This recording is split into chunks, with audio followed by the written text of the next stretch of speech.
नमस्कार, capital TV Bihar देख रहे हैं आप और मैं हूं आपके साथ शिवानी रतूड़ी। बिहार की सियासी पटरी पर तेजस्वी यादव का खेल लगातार बिगड़ता जा रहा है। जहां पहले उन्हें महागठबंधन का मजबूत चेहरा माना जाता था, वहीं अब उनके नेतृत्व के आसपास विवादों का घेराबंदी बढ़ती जा रही है। तेजस्वी की बढ़ती फसेज और पारिवारिक कलह ने महागठबंधन की साख को गहरा झटका दिया है। मंच से प्रधानमंत्री और उनकी मां के लिए गाली देने की घटना ने न केवल विपक्ष की छवि को धूमिल किया, बल्कि सत्ता पक्ष को महागठबंधन की नैतिक कमजोरी दिखाने का बड़ा मौका भी दिया है। तेजप्रताप की आरजेडी से विदाई और रोहिणी आचार्य की नाराजगी ने गठबंधन के अंदरूनी फूट को और भी ज्यादा गहरा कर दिया है। इस सब के बीच महागठबंधन की मजबूती पर गंभीर सवाल उठने लगे हैं कि क्या वे चुनावी जंग में इस टूट फूट को सहन कर पाएंगे। साफ दिख रहा है कि तेजस्वी यादव का राजनीतिक कद कमजोर पड़ रहा है और महागठबंधन के भविष्य पर संकट के बादल घिर गए हैं। क्या कुछ चल रहा है बिहार की राजनीति में, आइए जानते हैं विस्तार से। तेज ने बढ़ाई तेजस्वी की टेंशन। बिहार की राजनीति एक बार फिर सुलगती चिंगारियों की चपेट में आ चुकी है। इस बार ज्वाला न सिर्फ विरोधियों के बयानों से भड़की है, बल्कि इसकी आग सीधे सीधे महागठबंधन के घर के भीतर से उठी है। आरजेडी सुप्रीमो लालू यादव के बड़े बेटे तेजप्रताप यादव की बगावत, बहन रोहिणी आचार्य के कटाक्ष और सबसे हालिया विवाद तेजस्वी यादव की जनसभा के दौरान प्रधानमंत्री नरेंद्र मोदी और उनकी दिवंगत मां को अपशब्द कहे जाने की घटना ने एक बार फिर साबित कर दिया कि चुनावी बिहार में राजनीति अब सिर्फ विकास के मुद्दों की नहीं, बल्कि वंशगत कलह, जुबानी तीर और साख की लड़ाई बन चुकी है। विवाद की शुरुआत महुआ में आयोजित एक जनसभा से हुई, जहां मंच पर तेजस्वी यादव मौजूद थे और नीचे से कथित तौर पर कुछ समर्थकों द्वारा प्रधानमंत्री और उनकी दिवंगत मां को लेकर बेहद आपत्तिजनक भाषा का इस्तेमाल किया गया। इस घटना का वीडियो सोशल मीडिया पर तेजी से वायरल हुआ और बीजेपी जेडीयू ने इस पर कड़ी आपत्ति जताई। जेडीयू के मुख्य प्रवक्ता नीरज कुमार ने यहां तक कहा है कि ये बिहार अधिकार यात्रा नहीं, बल्कि गाली अधिकार यात्रा है। उनके अनुसार तेजस्वी ने उस वक्त मंच संभाला हुआ था और उनके सामने उनके समर्थक ऐसे शब्दों का प्रयोग कर रहे थे, फिर भी उन्होंने उन्हें रोका नहीं। ये सीधे तौर पर नेतृत्व की विफलता है और इसने विपक्ष को एक बड़ा नैतिक मुद्दा थमा दिया है। जहां एक और सत्ता पक्ष इस घटना को आधार बनाकर आरजेडी और महागठबंधन को असंयमित और अपवित्र गठबंधन करार देने में जुटा है, वहीं दूसरी ओर खुद महागठबंधन के भीतर पारिवारिक समीकरण बिखरते हुए नजर आ रहे हैं। लालू यादव के बड़े बेटे तेजप्रताप यादव ने इस पूरे मामले में तीखी प्रतिक्रिया दी। उन्होंने कहा है कि जो भी मेरी बहन, मेरी मां या प्रधानमंत्री की मां के लिए इस तरह के शब्दों का इस्तेमाल करता है, वो पागल हो गया। इसके साथ ही उन्होंने अपनी जनशक्ति जनता दल की ओर से विरोध प्रदर्शन करने की बात भी कही और मांग की कि दोषी को गिरफ्तार किया जाए। उन्होंने कहा है कि महुआ का विधायक पागल हो गया है। महागठबंधन पर मंडराया संकट। तेजप्रताप का यह बयान महज एक टिप्पणी नहीं थी, ये उस गहराई से जलते हुए असंतोष का प्रतीक था जो पिछले कई महीनों से उनके भीतर पल रहा है। आरजेडी से 6 साल के लिए निष्कासन के बाद से ही तेजप्रताप खुले मंचों से कह रहे हैं कि वो अब कभी आरजेडी में वापसी नहीं करेंगे, चाहे कोई कितना भी करे। उन्होंने भगवान श्री कृष्ण और गीता की कसम खाते हुए कहा है कि अब उनका रास्ता अलग है और वो सिर्फ जनशक्ति जनता दल से ही चुनाव लड़ेंगे। तेजप्रताप ने यह भी कहा कि वो महुआ से चुनाव लड़ेंगे, एक बार फिर अपनी ही पार्टी के विधायक मुकेश रोशन को सीधी चुनौती देते हुए। इस पूरे घटनाक्रम में रोहिणी आचार्य की भूमिका भी आजकल कम दिलचस्प नहीं है।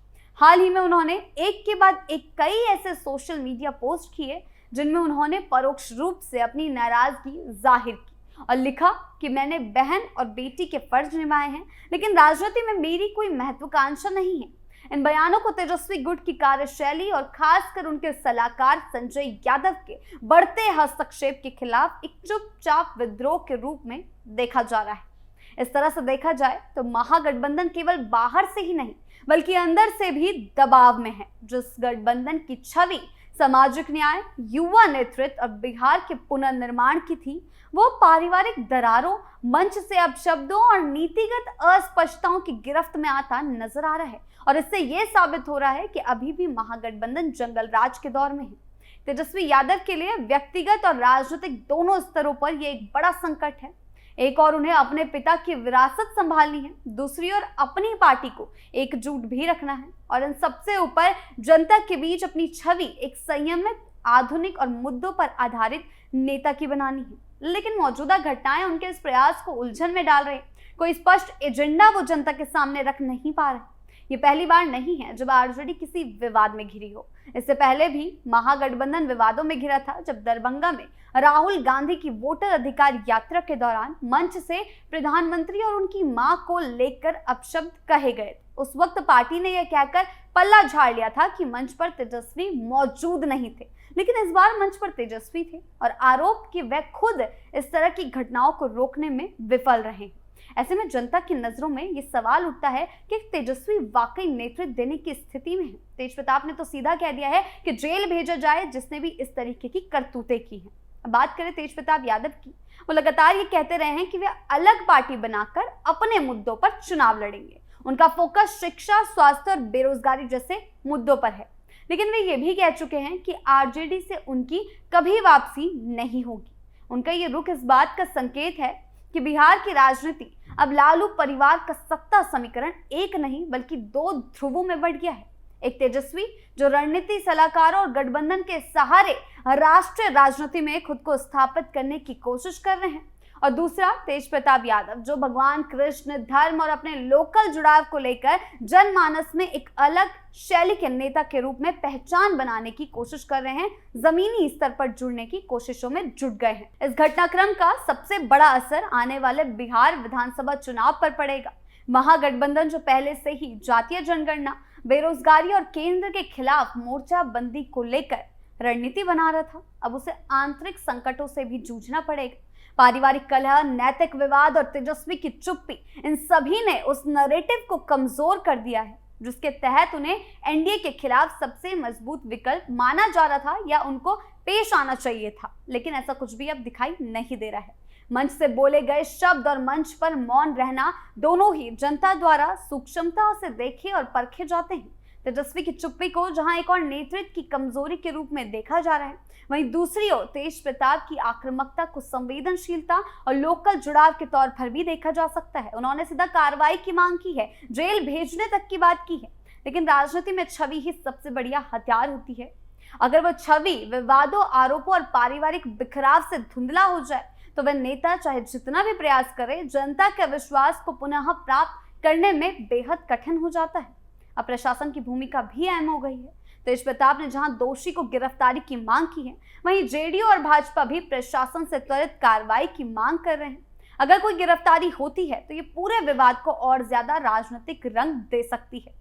अगर कोई कार्रवाई नहीं होती तो ये सत्ता पक्ष को एक और मुद्दा देगा जिससे वो कह सके कि आरजेडी राजनीतिक शिष्टाचार और सामाजिक मर्यादा के खिलाफ है।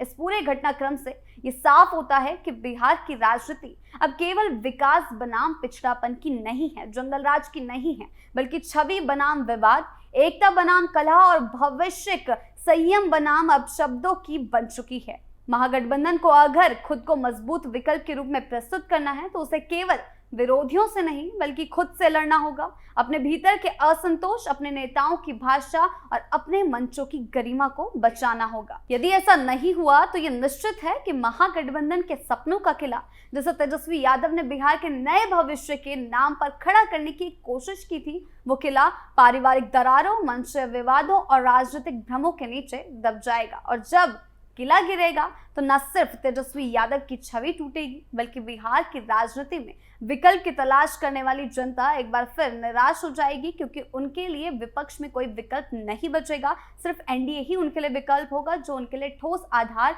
ठोस एजेंडे पेश करता जा रहा है। बिहार की सियासत एक बार फिर ऐसे मोड़ पर आ खड़ी है जहां विचारधारा से ज्यादा वर्चस्व और नीतियों से ज्यादा नातेदारी और विवाद सुर्खियां बटोर रहे हैं।